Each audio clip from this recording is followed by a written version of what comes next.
Recruitment season's coming up now. You've had a few months to work out what you want to do. Do you want to give us a brief overview of your thoughts so far?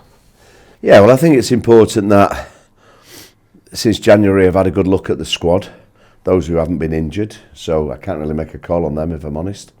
And the players that I feel who can take Worcester to a Heineken Cup qualification place, which is the target for me really. I've already been told that they're staying at Worcester, and the ones that haven't, I've informed up until the week just before we played Newcastle. You talked about having a slightly smaller squad. Obviously the salary cap's coming down, but you've still got the full cap to use, and you want players who can play 20 games a season. Yeah, and that's easier said than done some of the time, but the reason for the smaller squad is if we can get behind the scenes run right, the medical side of things up to scratch, which we're well on the way with, then we'll operate with maybe 15% injuries any one time. If that's the case and we're running a 42-man squad, then you know we're picking from 33, 34 players a week. You've got to pick 23 in your match day, so you're only massaging the egos of maybe 10 players who aren't involved in that game, which is really important to keep them motivated, the non-players.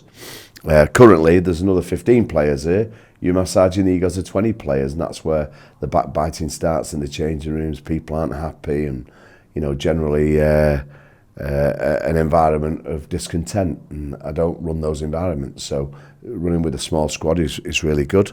I've had benefit of speaking with successful coaches in the past in football and rugby, and people have told me, double the size of your playing squad. So in rugby it's 15, double it 30, add 2 for a spare hooker and spare 9, and then have 10 kids, there's your 42. That's how I do it. The players that are coming in, some of them are not massive names, but the skill of this job is making people into big names, not buying them. I think Worcester have attempted to do that many times, just bring big household rugby names in who haven't really delivered, and that's not my sort of bag. My bag's to bring people in who've got experience at domestic rugby and international rugby, but who are solid, dependable players who you can hopefully get 20 to 25 games a year out of. And what are you looking for in terms of those signings, in terms of their attributes on the field? I think the profile really, it's got to be an age profile as well. You want people who are between 24 and 28, if you can, in the prime, who've played 75% of the games wherever they've been before.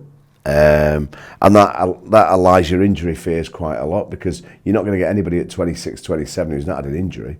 So, we don't want to waste time on certain areas of the medical situation when we know we've had 20 games out of them the previous season at whichever environment they've come from. But yeah, they've got to be good defensively. They've got to understand attack. If they're a forward, they've got to be robust and abrasive within the laws of the game. And the players that I've selected to join us, I know some of them personally. Others have been highly recommended to me, and I've spent time on Zoom speaking with them and talking to them about the project of making Worcester a highly competitive team in the Premiership and in Europe. And you talked a little bit about analysis. What kind of background research do you do on these players, and how does that whole system work? Oh, right. I could speak about it for hours with Tom Tench, the head of the analysis department here, who's fantastic at his job, but the top and bottom of it comes down to this. The simple stats are defensively and in attack, and then in their prime positions, if they're a lock or they're a hooker, what are they throwing, what are they receiving, what are their stats against the people who are coming in. The people who are coming in, statistically, are better players than the people going out.